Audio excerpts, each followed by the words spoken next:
and thank you for choosing this Analyst Insight podcast from the Information Security Forum. Hello to regular listeners who have subscribed and are tuning in every couple of weeks to get those new episodes. And also hello to those who are joining us for the first time. The numbers are growing steadily, the audience is growing. Thanks to everyone for supporting us. Tell your friends, tell your colleagues, this is the way. These podcasts will be looking at lots of different topics, so if there is an issue you think we should tackle, if you've got questions and comments on what we've already talked about, please let us know. Contact details are on the Audio Boom page where we collect every episode. This episode, however, is tackling a subject we've touched on before, which is about, and that's careers in information security. In particular, we are looking at the way that the City of Copenhagen has tried to solve some of its, I suppose, recruitment problems and to generate some interest in working for the city administration in their information security department. We've got a roster of experts, some involved in that project to talk us through it. My name is Mark Ward. I'm a senior research analyst at the ISF, and that approach of reaching out to people probably would have helped me when I was just getting started and working for a living. Sometimes I do feel like I missed my calling in information security. Perhaps that's why I've ended up here now. And if I'd not fallen into journalism, perhaps I would have been a pen tester or even by now a CISO. Who knows? But anyway, here to explain the Copenhagen project is Lisa Hartmann-Jensen, Chief Consultant for Security for the city's admin office. Lisa, hello. Hello, good to see you. Yeah, great to have you. Lisa, just quickly, how did you get into information security? I know a lot of people have quite diverse backgrounds before they get into the job, but yeah, just curious about where you came from. Yeah, it was a mistake, or it was so by chance. Yeah, I was actually working in communications with web, and I loved doing that. But then my contract ran out, and I was also pregnant, so I had to figure out something else. Okay. And I decided to go back to university for a master's, and that happened to be in software design. Okay. So I started programming, and then on my third semester, I had a security course, and the rest is history. Yeah, I think it was immediately just, I have to do this. I have to spend more time on this. Wow. And then I did that. All right. So programming was the gateway drug for you, I think. I mean, for me, it was similar because I've messed around with code a lot, and I could have been a pen tester because I just loved tinkering with that stuff and solving problems and just messing around and that kind of fiddling with networks. Was that particularly your kind of thing, just that technical aspect as much as anything else? Yeah, in the beginning especially. But I mean, I could use, because I have a communications background, that could just be used for so much, because I mean, it's all good and fun if you know how to pen test, but if you don't know how to communicate it, it's absolutely useless. So I thought the combination was just, it just made so much sense to me. Absolutely. Yeah, no, I think those communication skills are going even more important. And yeah, doubtless we'll talk about that in this. But also here to explain their side of the project are two interns, I think, that are now working in Copenhagen, Marie Pedersen and Tobias Bolt Jorgensen. Hello to you both. Hello. And if you could quickly say hello and then just talk about how you came across this project, and are you regretting it already? Is it the greatest decision you ever made? Just curious about your initial reactions. Yeah, hi. Thanks for being here. So, Marie, why did you become a volunteer at Copenhagen? Well, I have studied like industrial engineering, and I took a course in data security, and just was, I don't know, it was just a whole new world for me, but really interesting. And I started working in the City of Copenhagen as a student assistant, and found out that no day is the same as the day before, and I really like that part of the work we do. Yeah, I think that's why I stayed in journalism, because every day was different. I mean, there were some commonalities, but you were chasing down different things every single day. And Tobias, how did you get into? Were you part of did you hear about it via a school visit or something like that, or a college visit? Yeah, for me it was. I have a background in computer science and got an interest for IT security while I was there, because development and the technical aspects of security is what interested me originally. I then took my bachelor's in IT security, and while I was doing my bachelor's, actually, Concern IT out at the school and giving us a speech about what they do and how everything works at Concern IT, and that is actually one of the reasons that I then reached out and found a job advert out here. It made me even more interested, and now I'm working here full time as a security architect, and I love the fact that, just as Marie said, there's something new every single day. Not two projects are the same. Sounds good. So it sounds like you're having a good time initially. And I'd also need to introduce Paul Watts, who's a distinguished analyst at the ISF and a former CISO. Paul, was it inevitable that you would have worked in information security? Was it a mistake, like Lisa? Yeah, I love the idea of it being a bit of a happy accident. I've heard that story before. I got interested in information security before it was really a thing. I watched a film back in the early 80s called War Games. It starred Matthew Broderick and Ali Sheedy, if anybody remembers. And that kind of hooked my interest. And I then got interested in a ghostwriter called Hugo Cornwell, or Peter Sumner is his actual name is. He wrote something called The Hacker's Handbook. And also a book on data theft, where he prophesied that data would become the next generation's oil and would become a commodity that would be ripe for exploitation and theft and so on and so forth. And that kind of got my interest. But when I left university, I started in statistician, analytics, business intelligence, data warehousing, and kind of fell into cybersecurity, but never looked back. And completely to what Marie and Tobias have said, no 2 days are the same. It is a constant learning journey. Everything is changing. The threat landscape changes. Innovations in technology change. Who knew that 5-6 years ago would be freaking out about AI in quotes and what that would do. So it is a brave new world, and it's exciting, and it keeps you interesting, but it's also frustrating in equal measure for reasons that we'll go into. The challenge that we've got now is sustaining the next generation of people with the same appetite and enthusiasm that we had. Which is why it's great that Lisa and I spoke at a conference recently, and she told me about Copenhagen's approach to sourcing new talent, which I absolutely loved, and here we are today. Yeah, Lisa, I don't know if you can talk about sort of the origins of the project. Was it just Copenhagen realised it had a looming problem of not enough people to do all the tasks, and that was why it came about? Or was it sort of, because I guess the large information security departments are fairly rare, so was it just you have a lot of jobs to do and just need people to do them? I don't think that was actually how it started. I think it was just a coincidence, like many things. It was actually just because me and my boss thought, well, it's super important to tell people about what we do, both in security, but also because City of Copenhagen is a really large employer. We have 48,000 employees in City of Copenhagen, and also some other places, but mostly here. And there are lots of jobs, but it's hard to know, especially if you're a young kid at school, what exactly is a municipality? What do they do? Okay. Why are they important?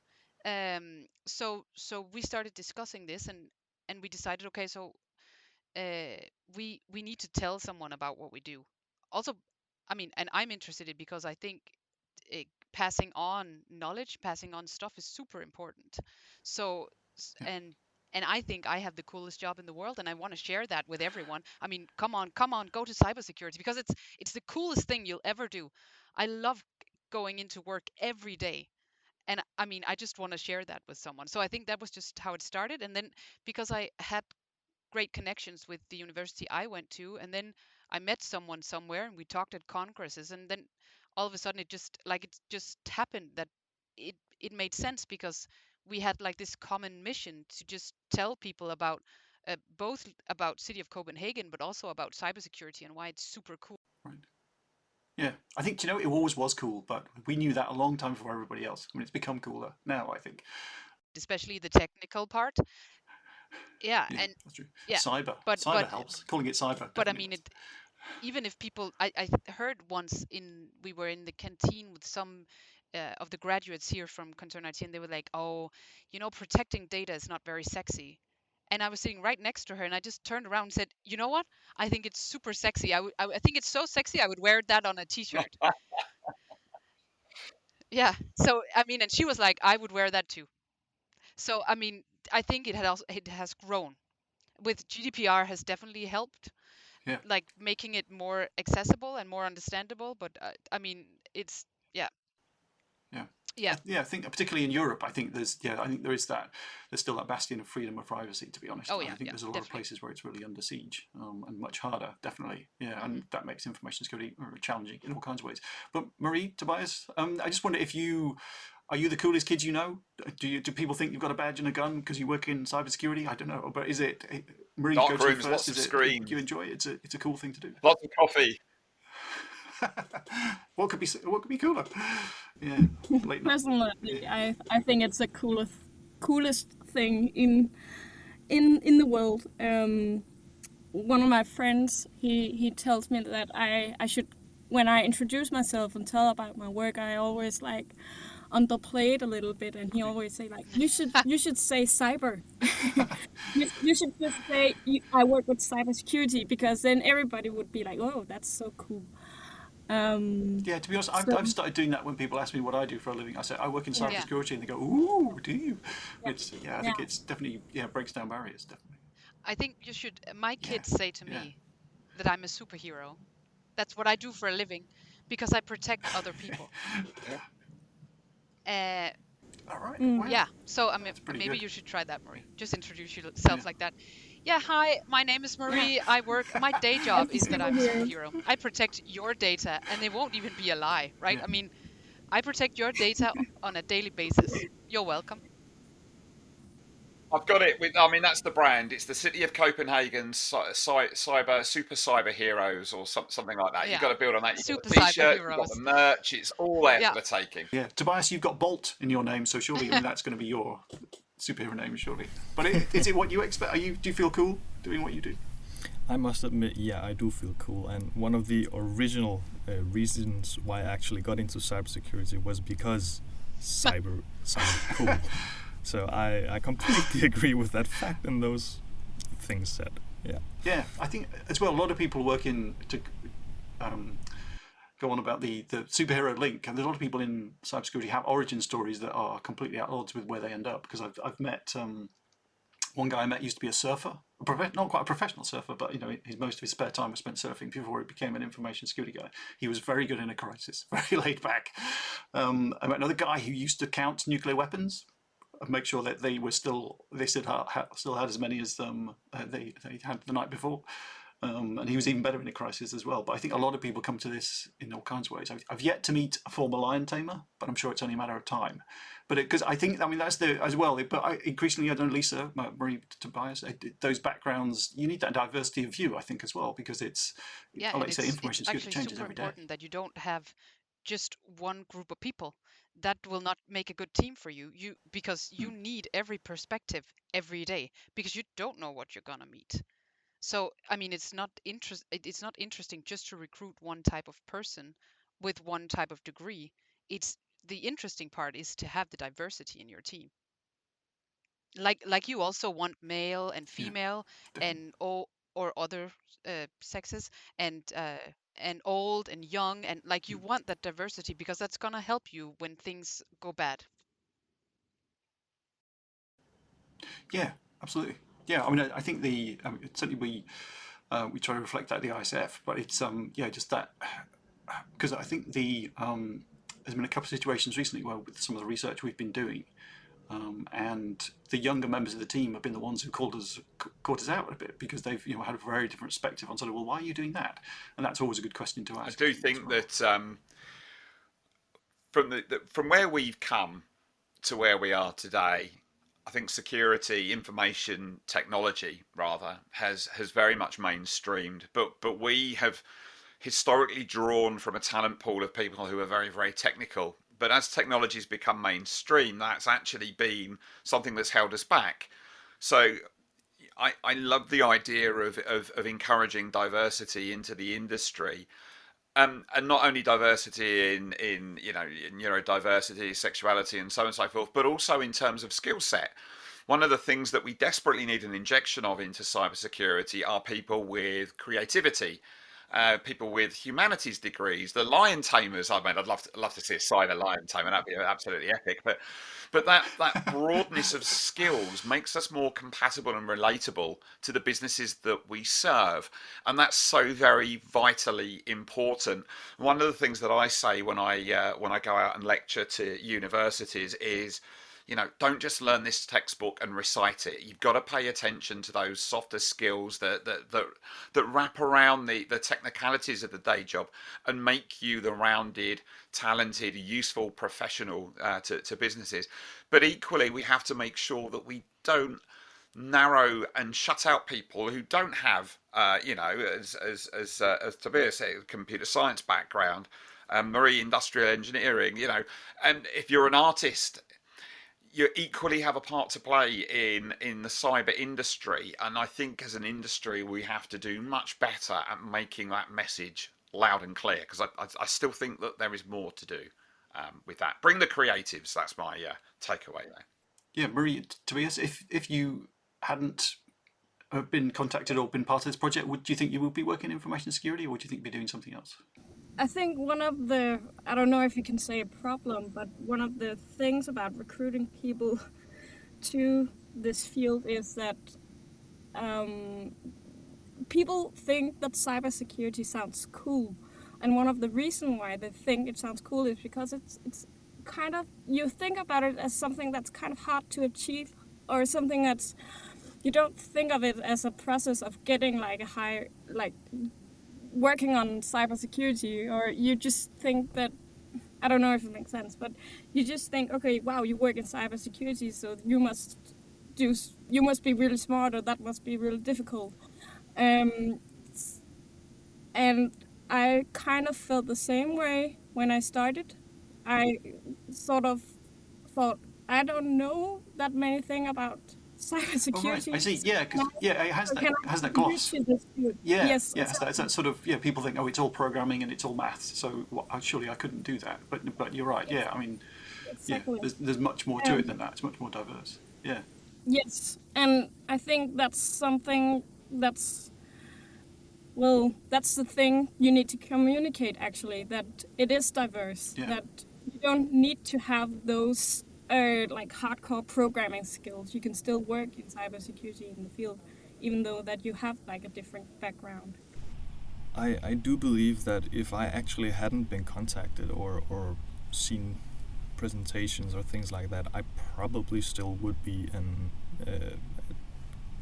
data scientist and work in engineering and programming, because there is I would call it a sort of lack almost of what is in it. It is this little glorified pedestal of some sort that oftentimes I do believe that it is glorified to a point where it's, as Marie also said, it's super difficult and you need to be extremely technical, but it isn't actually the case. We do need a lot of technical aspects and a lot of understanding, but in the end we also, as you've said yourselves, need the creative sides of trying to understand what could happen in a certain scenario and other views on a lot of these topics that we do work with. Yeah, that's very true. Yeah, because one of my boys was very interested in becoming a video game designer, but sort of was okay at maths, but not great, and was just convinced that he wouldn't be able to do it. But we did go and was lucky enough to be able to go and see some people who make games for a living, and just the range of jobs similar to information security. It's not all about. Yeah, but it's really funny, right? Because I mean, when I think about cybersecurity, I don't think of it as hard. I think of it as a process. I think of it as a journey. Okay. It's something never ending. Yep. It means you have to learn every day, because you are not going to keep up. There are new vulnerabilities, there are new threat actors, there are new everything. There's a constant involvement. And I don't see it as like you don't achieve it. It's a process. You can't achieve cybersecurity. It's not a thing. It's just a process, a long process of just working on becoming better and better and better. And I mean, also not just better, just changing, because things are changing around you. So I mean, I don't it's super weird that it's so like glorified and people are like, wow, that's so cool, and you're like, yeah, but I spent a lot of my day reading because that's, I mean, I have to keep up, Yeah. and then I spend a lot of my day writing because I have to make sure that other people keep up too. And I mean, that's not hard. No, I agree. Yeah, yeah, I totally agree. That was actually also my point, that it's kind of weird that it is so glorified for other people who are not working in this field, because it is a process. And I think when you are studying, you sort of have an idea that you go to school and then you graduate and you come out with a degree and then you can do something um, with that degree. and and there are some communication part where you need to communicate, like, yeah, you come out with a degree but you can still learn something out for afterwards. Yeah, For example, I think a lot of graduates don't have much clue about how to work for a living or what it involves, and it's quite a shock. I think when they do get to the workplace.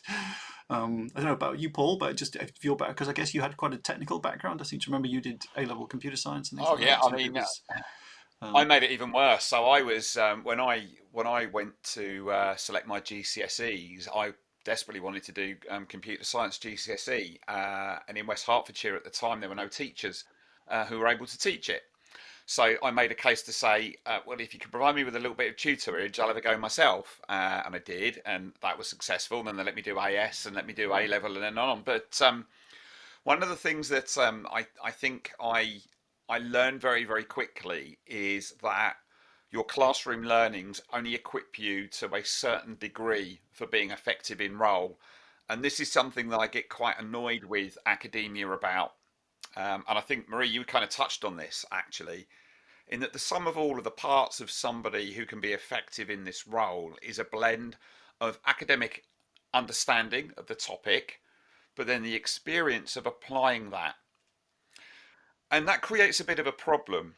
If you look at the ISD squared workforce study in 2022, they said 464,000 new workers joined the cybersecurity industry.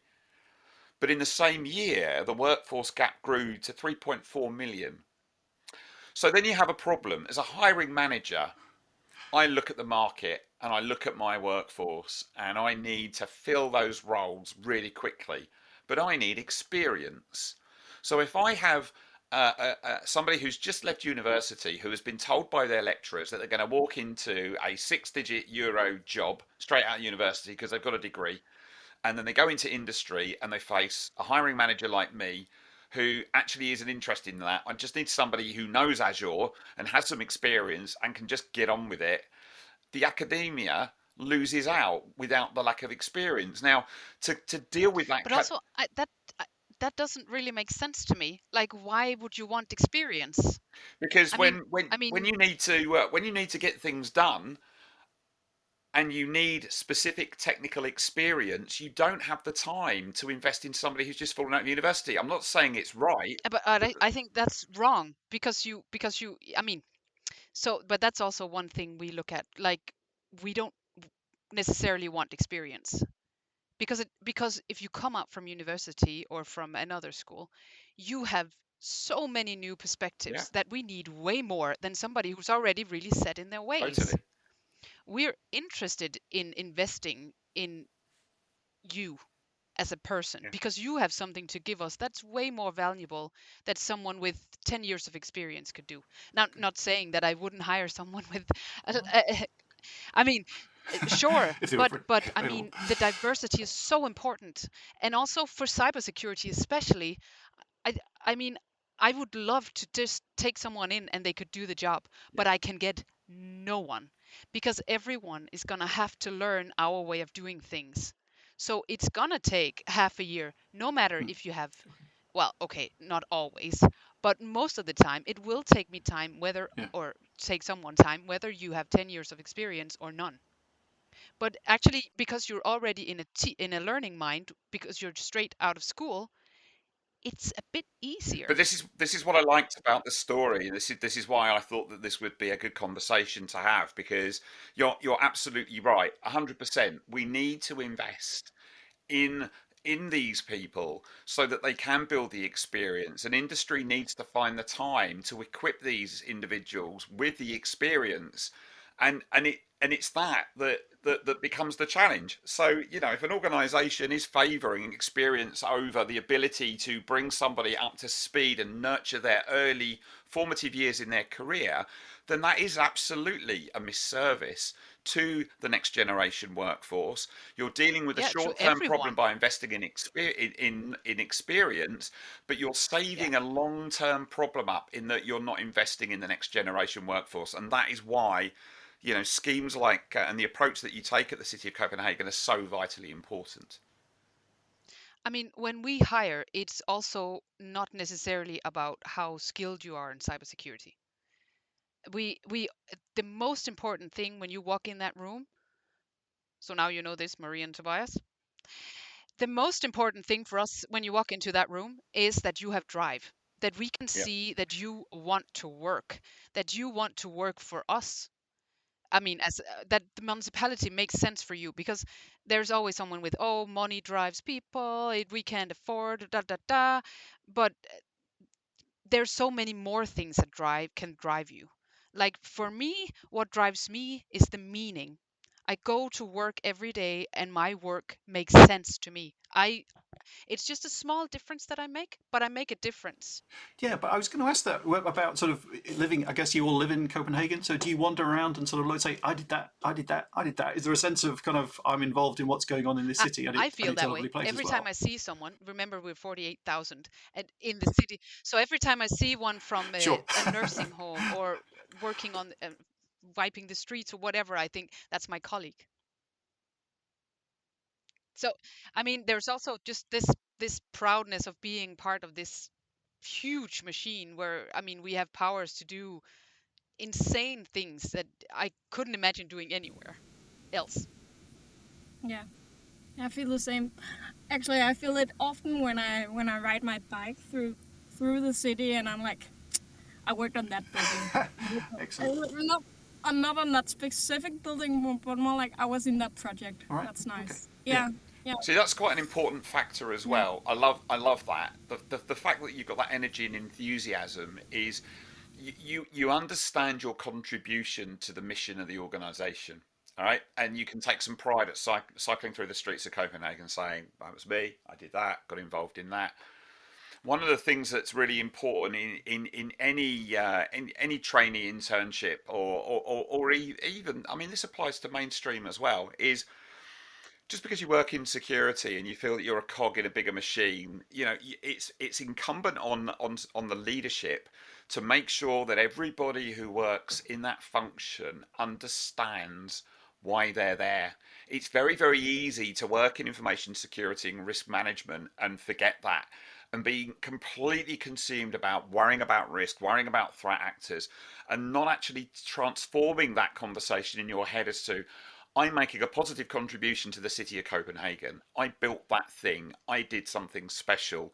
And because that motivation and enthusiasm just takes our desire to work in cybersecurity to that next level, that emotional connection to the values and mission of the organization. That's very, very important. And it's just really nice to just hear that you have that relationship with actually what the engine room of the City of Copenhagen is trying to do. I speak to others where they're very disconnected, and it's just we're pushing stuff around the desk, we're ticking boxes, we're complying with regulations, and completely forgetting that whole purpose of why you're there, and that's vitally important. But ultimately, I think that having done a bit of work on leadership and talked to quite a lot of CISOs, I think some of them are quite starry-eyed about what they do, and that's a good thing, and that they do see it as a sort of that public good aspect to it. But just I think I just wanted to sort of round things off with some final thoughts from everybody. It sounds like the question I was going to ask is this a good career to get into? And I think we've broadly agreed that yes, it is. It's cool. You're effectively superheroes. There's a lot of pride in what you do. But I don't know if Paul, if you were talking to yourself all those years ago, would you say get into it kind of thing, or is it, I don't know, what advice would you give someone if it was The advice I would give my former self would be become very, very broad-minded, be inquisitive, be innovative, And although you work in a framework of laws and regulation and policy, don't be afraid to challenge them. Just because you've always done it that way doesn't mean that you have to do it that way tomorrow or the next day or the next day. If I had to give, not to me, or maybe also to me, I would say just one thing: just have fun. Just have fun. You're gonna do. You can do so many things in your life. Just have fun while doing it. Choose something fun. It doesn't matter if you study arts or music or whatever at the university. Just study something that you love studying. Just enjoy it. Life is too short to just not be happy. Yeah, Yeah. great advice for any career and any life. Thank you for that. Tobias and Marie, I'm not going to ask you to give advice to your younger selves because you're both very young already, but I just wondered, do you have ambitions for where you want to get to? Do you want to be a CISO? Do you want to, I don't know. Tobias, where are you headed? To be honest, I actually don't know where I am headed that's good too. in my information security journey, but I hope that I'll continue to better myself in every possible way. Okay, excellent. Marie? Paul's point was quite good. I think for me it's just stay like open-minded about everything. That's a nice goal. I mean, yeah, sometimes tricky to do when you're sort of in the, as they say, in the swamp, trying to drain the swamp and being attacked by alligators. But yeah, I think keep an open mind and sort of.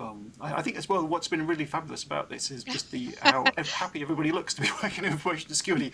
Often when you talk to people, they're like that. Another day of the coalface kind of thing, solving problems, the thing burning down. You have to recognise in cybersecurity is you have to take the rough with the smooth. There are dark days when you're dealing with a breach or an incident or something bad is happening, but there are also good days when you can make a positive difference to the organisation and further its betterment. And you just have to recognise that it's not all doom and gloom. There is a lot of positivity, and I think Lisa nailed it in terms of you just got to have some fun whilst doing it. I did have one question before we finish, Mark, if I may, and it was actually one for Lisa. I like to end these podcasts with something really actionable. Not every organisation is on the same trajectory or journey as you, and as I said, there is a pressure on hiring managers to just find the people who can do the job, and that is to the detriment of investing in the future workforce. So if I was an organisation just starting off thinking, I need to do my bit to nurture tomorrow's security workforce, where would I start? I mean, you said it was a bit of an accident and scaling was difficult, but what advice would you give an organisation thinking about incubating an internship regime or graduate scheme or something like that? I think the graduates and the interns, you can start that off pretty easily. And then you want to go to some fairs, talk to some students, send some young people. They don't want to talk to people over 30. I mean, it makes no sense for them. Or sorry, guys, but I mean, no. I mean, just think about that. Also, if you meet someone, you also want some diversity at that stand because you want to show that you have everything and you want someone they can relate to. Yeah. Okay, so maybe somewhere you also want someone over 30. But anyway, someone they can relate to. Maybe they studied the same or something. There has to be something that's relatable. And then go to some summits, go to some conferences, network, talk to people. You will quickly see that we're all in the same journey and someone has already gotten somewhere, and you can just hook into it. Because everyone, or I find that everyone I meet in this industry is just so, they just want to share. So if you asked, oh, so you've done that sounds really cool, maybe we can talk about it, they'll be like, yeah, sure.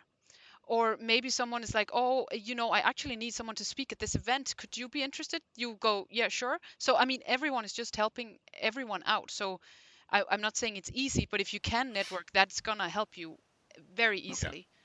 I was at a conference last week, no, 2 weeks ago, and I met someone from your class, Tobias, and I stopped him and said, hi, I remember you. And he was like, oh, I remember you too. I'm looking for a job. He hasn't sent me an email yet, so he's probably not that interested.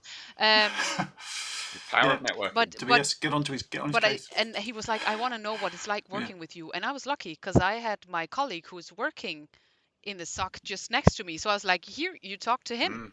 He can tell you what it's like working. So, I mean, also just maybe don't forget about the traditional ways. Do things that match you or your organization or even your personality. Like this fits me because I love talking to people. If you don't like talking to people, this won't work for you. Yeah, I think there's a lot of different styles in information security, and that kind of has to match with your organisation. But it sounds like to be honest, I want to work for the City of Copenhagen now. It sounds like a great place to be. No, I asked first. I saw her first. You're always welcome. Well, as you said, Paul, there's been bad days and good days in information security, and this has been a very good day. So thank you, everybody, for contributing and joining in. And thank you to everyone that's listening. Tell your friends. The audience is growing quite steadily. You can now find ISF podcasts on all major podcast platforms. Look at the show notes for our page on Audio Boom where you can subscribe to make sure you don't miss an episode. You wouldn't want to do that. The podcasts are also available at securityforum.org, where you can also learn more about ISF research, tools and guidance.